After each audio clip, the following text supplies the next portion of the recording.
Ouverture à l'italienne.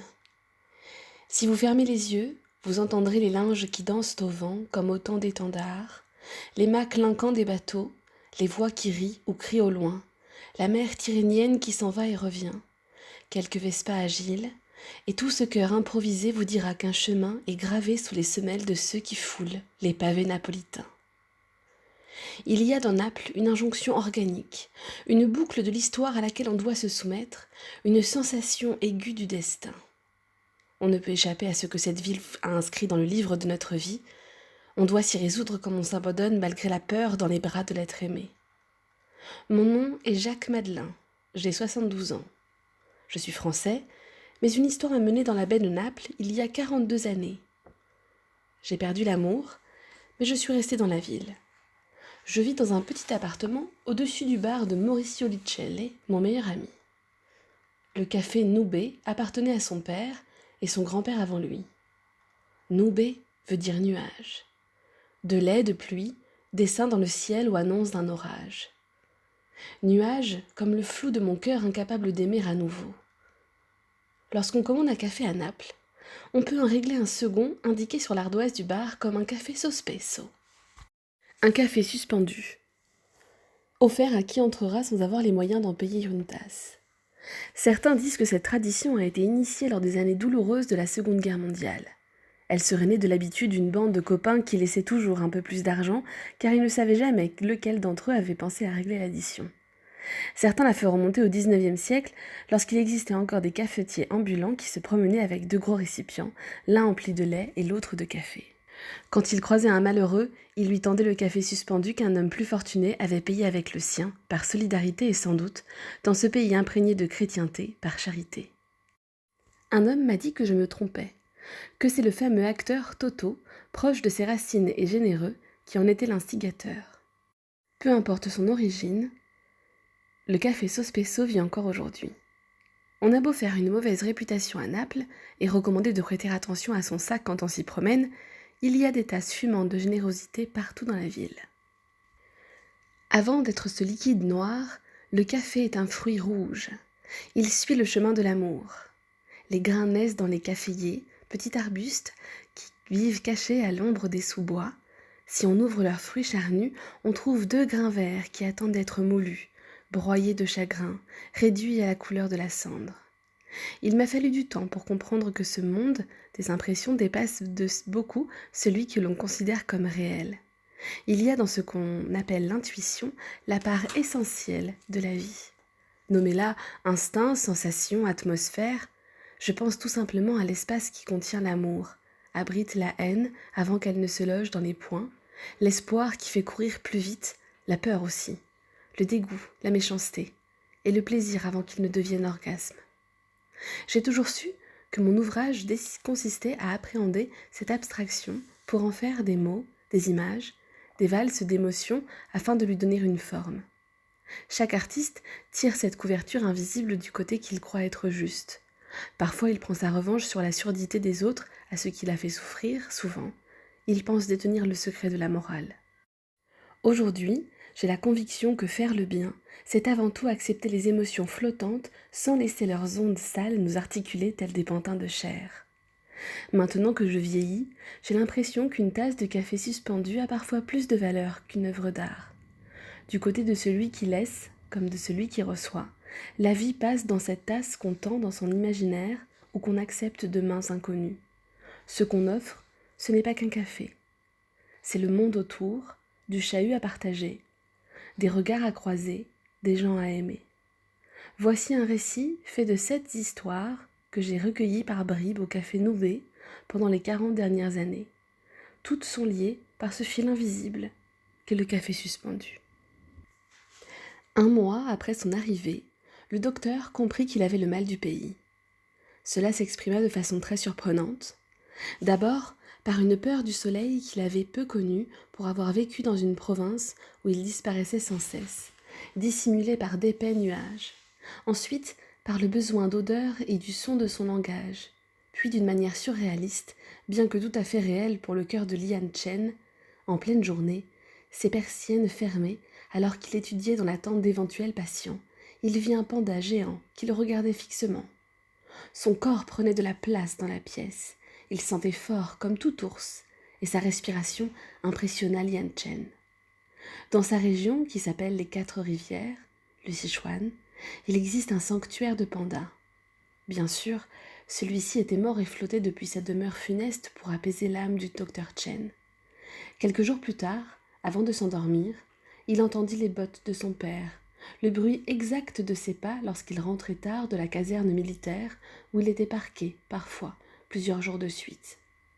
Il dut réfréner une impulsion d'enfance et se raisonner pour ne pas courir dans l'entrée et se précipiter vers des bras qui de toute évidence étaient désormais croisés sur un torse vieilli dans un pays lointain.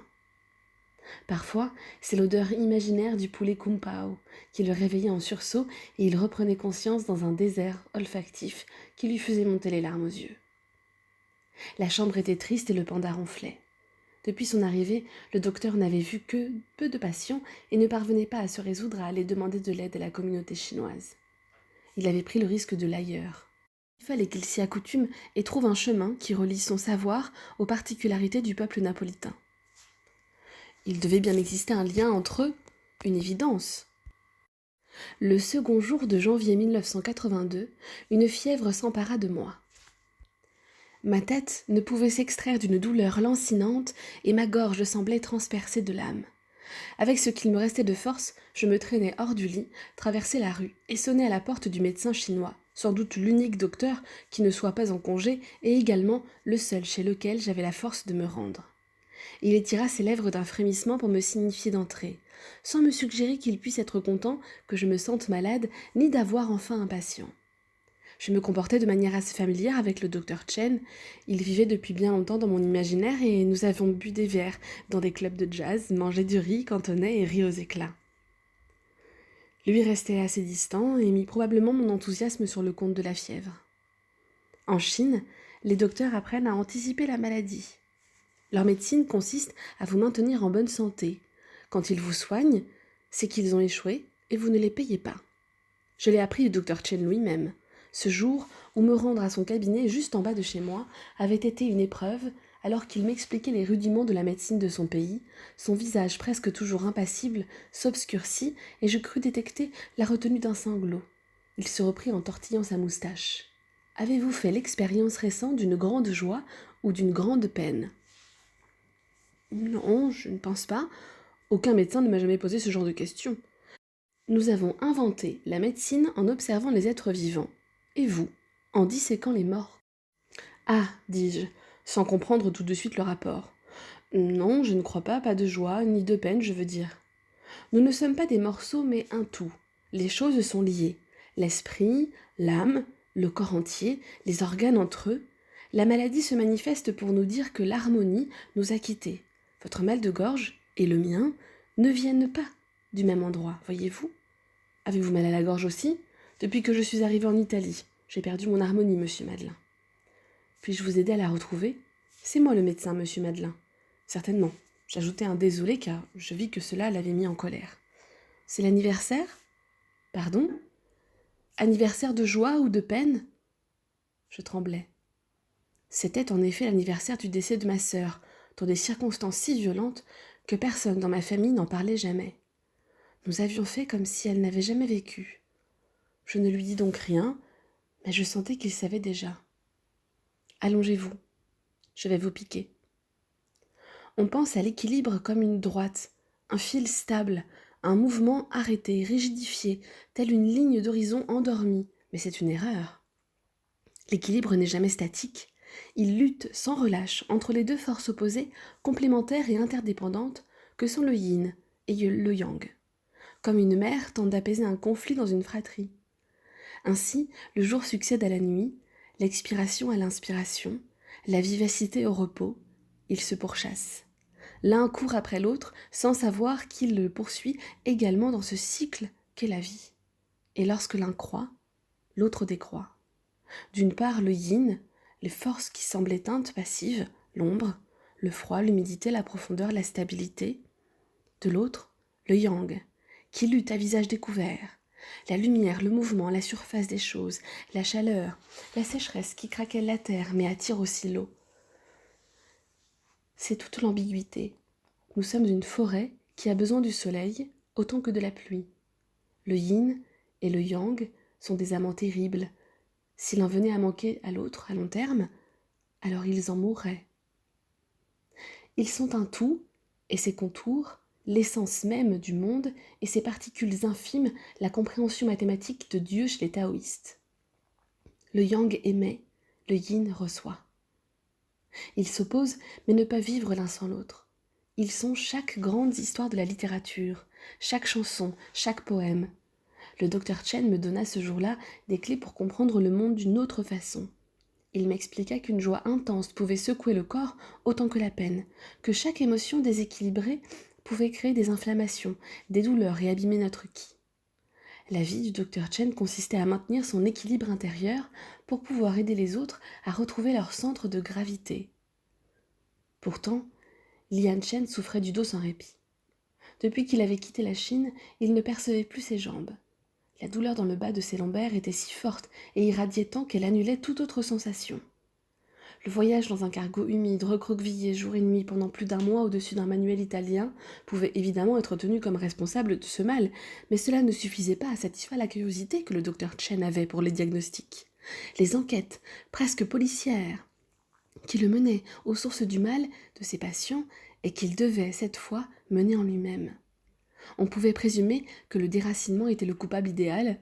En quittant son pays, le docteur Chen avait coupé les jambes qui l'ancraient à sa terre. Il ne pouvait les planter dans ce lieu qui n'était pas le sien. Un psychiatre occidental aurait adhéré à cette version sans ciller. Le panda fantôme haussait les épaules. C'était plus profond que cela. Il mit une patte sur le docteur Chen pour le consoler, mais cela lui serra le cœur. Malgré ma fièvre, je tentais d'en savoir plus. D'où venez-vous, docteur ? De Sichuan. Comme le poivre ? Il passa sa langue sur sa moustache. Le poivre lui manquait comme le mapo tofu. Le panda salivait. Le docteur lui souriait parfois sans qu'on puisse comprendre qui il regardait. Je me tournai, mais la chaise dans l'angle était vide à mes yeux. Il planta la première aiguille. Après m'avoir piqué une vingtaine de fois, il couvrit mes jambes d'une couverture, massa un peu l'intérieur de la base de l'ongle de mon pouce, quitta la salle. J'étais plongée dans le sommeil quand il revint une demi-heure après. Il me donna des tisanes et des gélules de sa confection. Je voulus le payer, et il me répondit « Vous reviendrez quand vous irez bien, et je ne vous laisserai plus aller mal. Et pour cela, vous pourrez me payer. » Il partagea un sourire satisfait avec le panda. Un matin, que nous étions au comptoir, moi, mon carnet à la main, prêt à aller croquer les touristes sur le port en partance pour Capri, et lui à traverser la rue pour commencer sa journée de travail, je lui fis ranger son billet et l'invitai. Je demandai l'addition pour 3 cafés, d'un signe de la main, et il s'étonna de mon geste. « Merci, mais pourquoi payez-vous 3 cafés si nous n'en buvons que 2 ?» Le panda est resté au cabinet. J'expliquai alors au docteur Chen le principe du café suspendu. Il répéta plusieurs fois « café sauce pesto ». Puis, la commissure de ses lèvres passa du temps à s'allonger comme une belle femme sur la plage. La joie monta lentement en lui. Vous comprenez alors la médecine chinoise ? Nous anticipons comme vous le faites.